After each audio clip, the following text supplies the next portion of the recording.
Hi, my name is Tony Perazzo. I'm the West Region Managing Principal with Grant Thornton.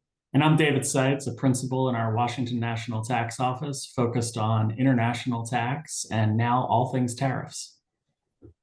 And well, David, it goes without saying that there's plenty to talk about as it relates to tariffs these days, and every day seems to bring different news, a different surprise, and a different outlook on things. And here we sit on April 25th, 2025, and I'm sure what we talk about today is likely going to change, maybe some, if not materially, next week. But I'm really looking forward to just a brief conversation today about what you're seeing right now, and how the outlook might look here on a Friday. So you've talked a lot with companies with regards to tariffs. How are companies responding, and what have you seen over the last few weeks? And I guess most importantly, what tactics and activities are most prevalent? Yeah, thanks, Tony. It's obviously a highly fluid situation since March, early March, when the tariff announcements start. We've seen the Trump administration impose, rescind, reimpose. And companies are, quite frankly, struggling in a lot of cases to keep track of how tariffs are unfolding. And one thing that I'm stressing to companies is it's easy to get paralyzed in these situations and to have a fear of acting because of the uncertainty. But I think that it behooves companies to resist that urge. And there are things that companies should and can be doing. One thing that we talk to companies about is realizing the breadth of how many parts of your business are touched by tariffs. And we recommend that companies create cross-functional working groups that include supplier side people, customer side people, tax, accounting, treasury, all to come together and to circle in on what are the major tariff issues that the company's facing, how do they impact our business, and what types of scenarios are out there that we should be thinking about. And scenario planning is so important, Tony. Companies really need to sit. They need to think about, hey, we don't know what the outcomes of this situation are going to be, but we really do need to be prepared for a variety of scenarios. And the quality of the modeling and the data that's collected as part of that scenario analysis really helps companies recognize potential planning opportunities, protect downside risk, and be prepared to act with agility when things change, like you said. Like, they could change materially next week. That's been the path that we've been on. So I recommend that companies stay agile, have an inclusive approach, and not let themselves succumb to the risk of paralysis, of fear and uncertainty. So what specifically, David, should boards and directors be considering as they think about tariffs and the related responses? Yeah, it's a great question. I think boards play a super important role here. And I think boards, obviously acting in their fiduciary capacity, really need to be thinking about the readiness and the resources of management to deal with this type of extreme volatility. Does the company have the right advisors, the right internal resources in place to do that robust scenario planning? And one of the things that scenario planning does is it elicits evidence for the board to be able to say, okay, I know management considered a number of potential outcomes here, how each of those outcomes impact the business. And I know why management chose to go the path that they went, right? And that's super, super important that boards are asking management to put that information together. And it needs to be better than back of an envelope, right? We really need to sit down, dig into some of the details, look at the different potential outcomes. And boards should be asking management to evidence that real time for the boards. I also recommend that boards create a regular cadence really regarding oversight on tariff situations. Some boards come together, they've asked questions one-off. I think in a lot of scenarios, this may be a situation where boards want to have separate regular cadence with management to understand what analysis has been done on tariffs, and again, what opportunities and risks specifically have been considered. And that regular cadence will need to evolve as the tariff situation evolves. The final thing that boards really need to think hard about is the overall strategic plan of the business, which of course is the responsibility of management, but has management thought about things like, okay, our M&A strategy was X pre-tariffs. Does our M&A strategy need to change? Should we be looking at different targets? Should we be looking at different places in our supply chain to use M&A to insulate ourselves against tariff risks, or to potentially bolster some opportunities that might present themselves? And in addition to M&A, there's a number of other places where strategy can be impacted. And boards should be inquiring as to what steps management's taken to adapt the strategy or to prepare to adapt the strategy in anticipation of some of these future tariff outcomes. Yeah, and I mean, obviously that's a lot to consider, but are there even other areas that maybe less readily apparent that boards ought to be thinking about?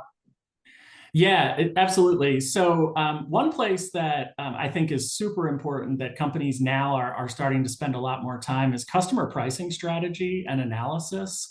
And really the salespeople out in the field, the other teams that focus around customer price elasticity, that's a place where companies that are affected by tariffs really need to be able to answer that baseline question. What do we think we're going to be able to pass on to customers?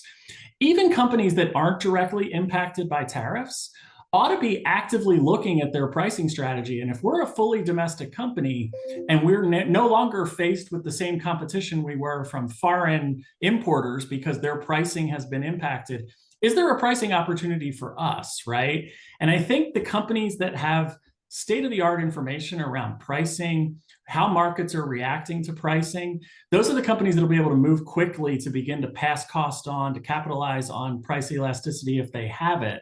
And that's super important. Another area is transfer pricing.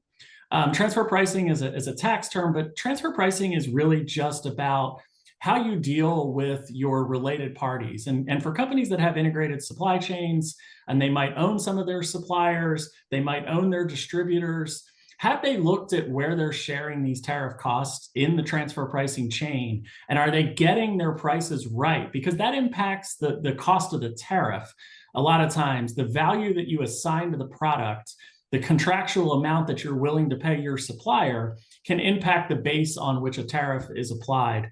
And so similarly, for external suppliers, you also want to go to your external suppliers and you want to look at contract terms. You want to talk to your external suppliers about pricing concessions they may be willing to give, because remember, foreign suppliers that have significant US market companies are also impacted deeply by these tariffs, right? They're losing potential sales opportunities. US companies' price structures are changing, so their treatment of their suppliers are changing.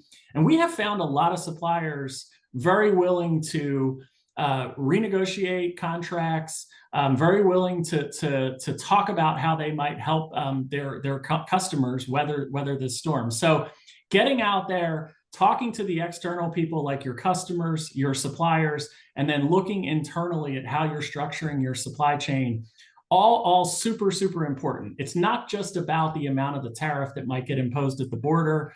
And it's not just about, can we eliminate that or get rid of that? It's really about making sure that you're lockstep with the market on both pricing on the supplier side and the customer side to make sure that you're not missing opportunities.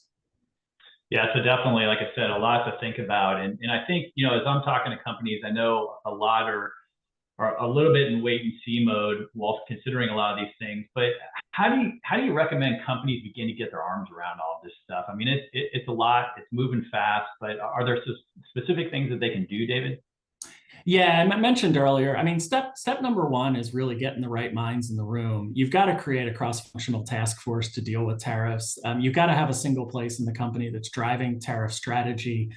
And then those groups need to really double down on this scenario planning analysis that we talked about. Our supply chain professionals are busy now helping companies put together various analyses around how their supply chains are going to be affected. And it's a spectrum, right? You can have one side of this where you think tariffs are going to completely go away. This was a negotiation event, and in 90 days, we're going to be in a much lower tariff environment. And you can have the other end of the spectrum where you think this is a full-on trade war for a long period of time with significantly high tariffs, right? I think companies need to be prepared to act decisively. I never recommend that companies just act for the sake of acting, but the risk here is that companies are unprepared, don't have the right data in front of them, and they miss an opportunity to make a decision, whether that's a pricing decision, a supplier decision, an M&A decision, or some other decision in their business which is impacted by tariffs. So while companies need to be cautious, they need to be informed and really ready to act, Tony. That's the message here. And again, there is a big tendency, like you said, to get paralyzed by data. Just a quick note, the St. Louis Fed put out a report and said, sometimes the reaction of companies and the uncertainty that causes companies not to act is the factor that's more likely to lead to a recession than the tariffs themselves, right? Because companies will start to pull back on spending because of the uncertainty. Companies will hold off on discretionary projects. And all of that itself could lead to a recession, whether or not the tariff cost is really what puts them into that. So resist that paralysis. Be prepared to act and act from a good set of data and be inclusive with the people that you have in the room. That's going to help you weather this tariff storm and put you in a best position to create a competitive advantage for you against your competitors.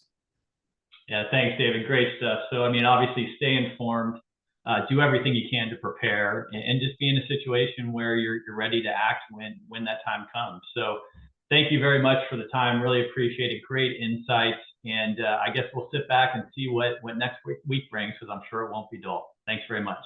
Pleasure talking to you, Tony.